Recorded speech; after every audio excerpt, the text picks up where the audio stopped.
말씀입니다.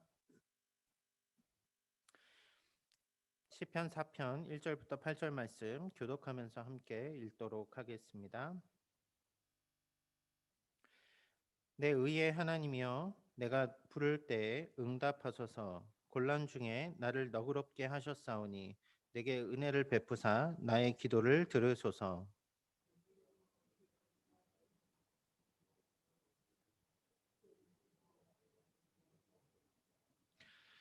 여호와께서 자기를 위하여 경건한 자를 택하신 줄 너희가 알지어다. 내가 그를 부를 때에 여호와께서 들으시리로다.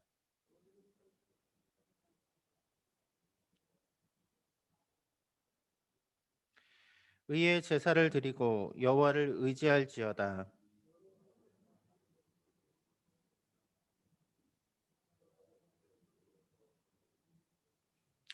주께서 내 마음에 두신 기쁨은 그들의 곡식과 새 포도주가 풍성할 때보다 더하니이다. 같이 읽겠습니다. 내가 평안히 눕고 자기도 하리니 나를 안전히 살게 하시는 이는 오직 여호와이시니이다. 아멘. 오늘도 이 아침 기도의 자리 가운데 나온 여러분들 환영하고 축복합니다. 혹시 여러분 한국의 최근 기사에서 윤성여 씨라는 이름 들어본 적 있으십니까? 윤성여 씨 사건. 올해 초 윤성여 씨가 법원을 상대로 25억 원의 보상금을 청구한 사건이 있었습니다. 이름은 잘 모르실 수 있지만 사건의 내용을 이야기하면 아마 다들 아하 하실 것 같습니다. 윤 씨는 화성 연쇄 살인 사건의 그 연장선에 있었던 박 모양의 피살 사건 범인으로 지목돼서 20년간 옥살이를 하고 나온 사람입니다. 그가 당시에 농기구 공장에서 일을 하다가 경찰에 붙잡혀서 경찰의 자백을 받고 재판에 넘겨져서 유죄 판결을 받아서 감옥에 가게 되었습니다. 2009년 8월 20년 만에 가석방으로 출소한 그에게 10년이 지난 2019년에 놀라운 소식이 들려옵니다. 무엇인가 하면은 화성 연쇄살인 사건의 진범이 밝혀졌다라는 것이었습니다. 과거에 그가 나는 범인이 아니라고 이게 뭐라 그럴까요? 그 강제 자백을 받은 강압에 의한 자백이라고 항소를 계속하였음에도 불구하고 1심과 2심과 3심까지 모두 받아들여지지 않았고 그로 인해서 그는 20년이라는 옥살이를 억울하게 하였다고 합니다. 2020년 작년이죠. 작년 12월 17일에 다시 재심이 이루어졌고 모든 공판에서 무죄가 선고되었습니다. 그래서 이제 비로소 그는 자신의 결백함이 입증된 사건이죠. 너무나 억울하지 않겠습니까? 자신이 짓지 않은 죄로 인해서 20년의 옥살이를 한 그 시간 누가 보상해 주겠습니까? 그래서 그는 수원 법원을 상대로 20년간 하루의 그 일당과 모든 것을 계산하여서 피해 보상액으로 25억 원을 올해 초 청구하는 법원 그 올해 초에 법원에 청구를 한 사건이 일어났다라는 거죠. 모르겠습니다. 그 돈을 받으면 그의 억울함이 풀어질까요? 아마 그렇진 않을 것입니다. 하지만 그가 보상받을 수 있는 것들, 그것이 그가 할 수 있는 유일한 길이 아닐까 그런 생각이 들더라는 거죠. 여러분 혹시 인생 가운데 억울한 일을 당해본 적 있으십니까? 내가 하지 않은 일로 인해서 받았던 고난과 압박의 시간들이 있으셨습니까? 그런 그 눈물의 시간, 눈물 젖은 빵을 먹을 시간, 그런 시간들이 여러분들에게 있었습니까? 오늘 말씀에 보면 다윗이 그러한 상황 가운데서 그가 어떻게 하나님을 향해 고백을 하는지 말씀을 통하여서 우리에게 도전합니다. 애통하는 가운데 고난 가운데 애가라고 불리는 오늘의 시편 4편은 그의 슬픔의 부르짖음이 하나님께 부르짖음 가운데 어떻게 변화되는지를 나타내고 있다라는 얘기죠. 저는 오늘 본문 말씀을 통해서 언제 우리에게 다가와도 이상하지 않을 만한 그 슬프고 애통하고 억울한 상황 가운데서 우리가 무슨 반응을 해야 할지, 과연 그리스도인으로 우리는 어떠한 반응을 하며 살아야 될지 그 인생의 답을 찾아보고자 합니다. 짧은 8절의 말씀이지만 이 가운데서 어, 애통이 소망으로 변하는 놀라운 은혜를 바라보는 우리 모두가 되기를 주님의 이름으로 축원합니다. 본문 1절 말씀에 보면 다윗의 상황을 이렇게 기록하고 있음을 알 수 있습니다. 내 의의 하나님이여 내가 부를 때 응답하소서. 곤란 중에 나를 너그럽게 하셨사오니 내게 은혜를 베푸사 나의 기도를 들으소서. 1절에 보면 내 의의 하나님이여 이렇게 말을 합니다. 내 의의 하나님 무엇입니까? 좀 풀어서 얘기하면 의로우신 나의 하나님 이렇게 다윗이 부르짖는 것을 알 수 있습니다. 의로우신 하나님을 찾는 그 이유가 무엇일까요? 의롭다. 공의로운 정의로운 하나님을 찾는 이유는 내가 지금 현재 불의한 상황 가운데 놓여 있다라는 것을 말해 줍니다. 내가 현재 있는 상황이 너무나 불의합니다. 그러니까 의로운 하나님을 찾는다라는 것은 내 모든 불의한 상황을 그 의로운 재판장이신 하나님 앞에 내가 나아가오니 하나님 내 기도를 내 지금 이 상황들에 대해서 하나님 모든 상황을 판단해 주십시오. 의로우신 나의 하나님, 의로우신 나의 하나님이라고 하는 것은 지금 현재 상황이 불의한 상황 가운데 있다라는 것을 알아야 된다라는 거죠. 왜 불의한 상황 가운데 있습니까? 본문엔 자세히 어떤 상황인지 기록하고 있지는 않습니다. 그런데 누구로부터 불의한 상황을 당했는가는 우리에게 알려줍니다. 2절 초반부에 보면 2절에 보면 이렇게 나오거든요. 인생들아 어느 때까지 나의 영광을 바꾸어 욕되게 하며 헛된 일을 좋아하고 거짓을 구하려 하는가? 인생들아라고 하면서 자신에게 불이하게 대하는 사람들을 인생들이라는 표현을 씁니다. 인생들이라는 표현을 보니까 son of man 이런 표현입니다. 그 하나 인자라는 표현하고는 조금 다를 수 있는 표현인데요. 사람 어떤 사람의 자손들 이런 표현입니다. 그런데 이게 사람의 자손들이라고 할 때 성경이 두 가지 표현을 쓰거든요.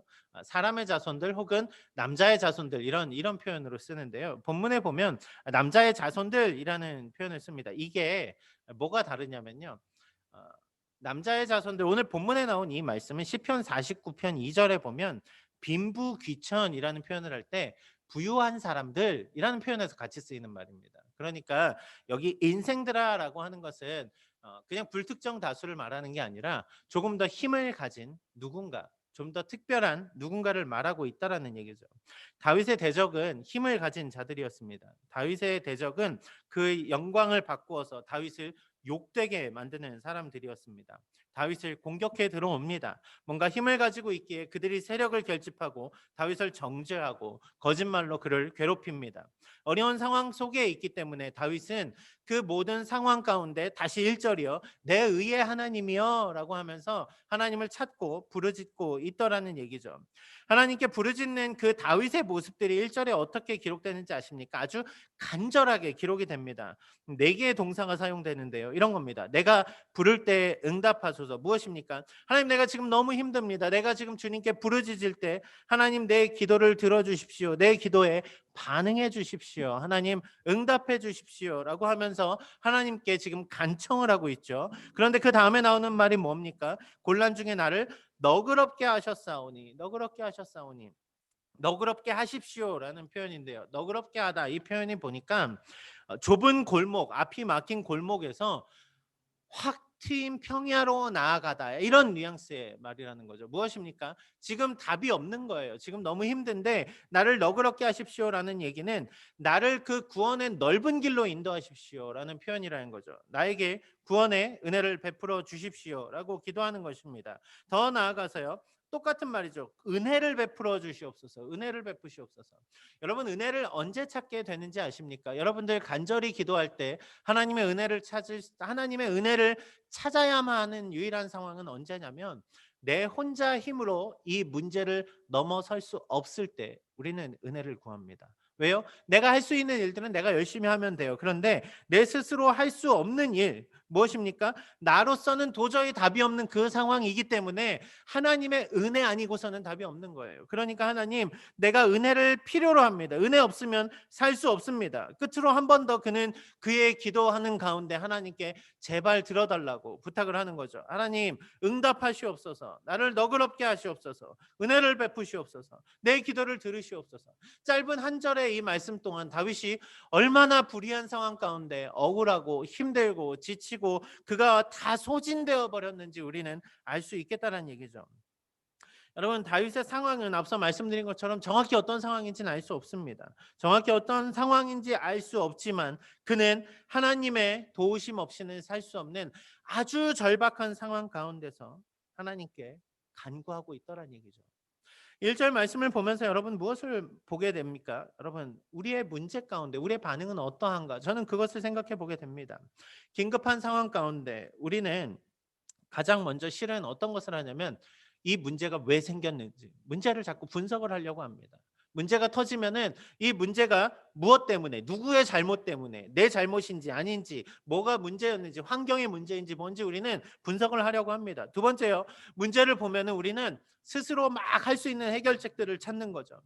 여러분 이미 할 수 있었던 일은 문제라고 보여지지도 않는 일들입니다, 실은. 그런데 문제가 터졌다는 건 뭐예요? 이미 어찌할 수 없는 상황들이 맞닥뜨려졌다는 얘기인데 우리는 거기서 아둥바둥하고 있다는 거죠. 이 문제를 어떻게든 풀어보려고, 어떻게든 뚫고 나가보려고. 그런데 어떡합니까? 우리의 힘으로 할 수가 없어요. 억울합니다. 답답합니다. 힘이 듭니다. 그 상황 가운데서 우리가 하는 그 다음 하는 일은 무엇입니까? 원망합니다. 불평합니다. 이 사실이 모두 억울한 일이 나에게 벌어진 것이 왠지 하나님이 나를 돌보시지 않는 것 같고 답답합니다. 그런데 여러분 다윗이 하는 건 무엇인지 아십니까? 지금 문제의 한복판에서 그는 하나님께 부르짖습니다. 하나님을 간절히 찾습니다. 구원의 손길을 하나님께 구하고요. 하나님으로부터 말미암는 은혜로만 살 수 있음을 간구하며 그는 하나님을 붙들고 기도하고 있는 것입니다. 여러분 어려운 상황 가운데서 열심히 살아보고 그것을 해결해 보려고 하는 그 노력 중요하죠. 하지만 우리에게 가장 중요한 길이 있다라면 그것은 바로 하나님을 찾고 부르짖는 것이라는 얘기입니다. 1절, 2절 말씀은 그의 부르짖음이 얼마나 그 다이나믹하게 얼마나 이가 그 다윗이 간절하게 하나님을 찾고 있는지를 나타내 주고 있습니다. 그런데요. 이어지는 말씀들을 보면 이 상황들이 아주 빠르게 급변합니다. 3절에서 5절 말씀을 보면 다윗이 자신을 공격하는 그들을 향해서 상당히 너그러운 어조로 그들을 권면하는 것을 볼 수 있습니다. 3절에서 5절입니다. 여호와께서 자기를 위하여 경건한 자를 택하신 줄 너희가 알지어다. 무엇입니까?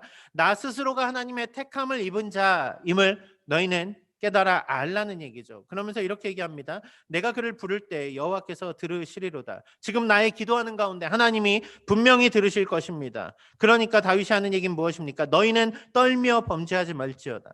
자리에 누워 심중에 말하고 잠잠할지어다. 의의 제사를 드리고 여호와를 의지할지어다.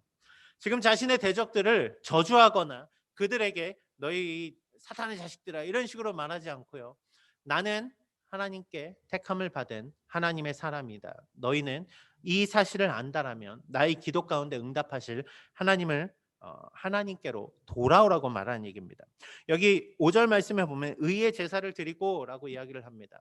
나의 대적들이 단순한 이방인 하나님을 모르는 사람들은 아니라는 것을 우리가 알 수 있습니다. 그러면서 그 하나님 앞에 돌아오라는 그들을 향해서 그들의 하는 행동들이 불의한 행동이고 하나님 앞에서 그 모든 일들이 심판되어질 것이기 때문에 모든 것들이 하나님이 답을 주실 것이기 때문에 이제 나를 공격하는 그 일을 그만두고 그들을 향해 하는 권면이 무엇입니까? 하나님께 돌아서라. 하나님께 돌아서라. 이렇게 얘기를 하는 것입니다. 여러분 고난의 한복판에 서 있으면 우리는 우리를 어지럽히고 우리를 힘들게 하고 어렵게 하는 그 적들을 향해서 우리는 원망을 퍼붓고 저주를 하게 될 것입니다. 하지만 다윗은 이 모든 문제의 심판하심이 어디에 있다고 믿는 것입니까? 하나님께 있다고요. 내 의의 하나님, 의로우신 나의 하나님이 내 모든 기도를 들으시고 나의 모든 송사에 답하실 것이기 때문에 그는 그의 대적들을 향하여서 분노하거나 원망하기보다 그의 대적들에게 하나님께 돌아서라라고 선포를 하는 것입니다. 대적을 향한 저주가 아닌 대적을 향한 은혜의 회복. 다윗은 그 외침 가운데 자신의 신앙을 선포하고 있는 거죠. 하나님이 하실 것을 확신하기 때문에 할 수 있는 말이라는 얘기입니다. 다윗의 외침 가운데 누구인진 모르지만 제3자로 보이는 다른 이들이 등장하며 이렇게 질문을 합니다. 6절입니다. 여러 사람의 말이 우리에게 선을 보일 자 누구뇨 하오니 여호와여 주의 얼굴을 들어 우리에게 비추소서. 사람들이 나와서 말합니다. 우리에게 선을 보일 자 누구인가?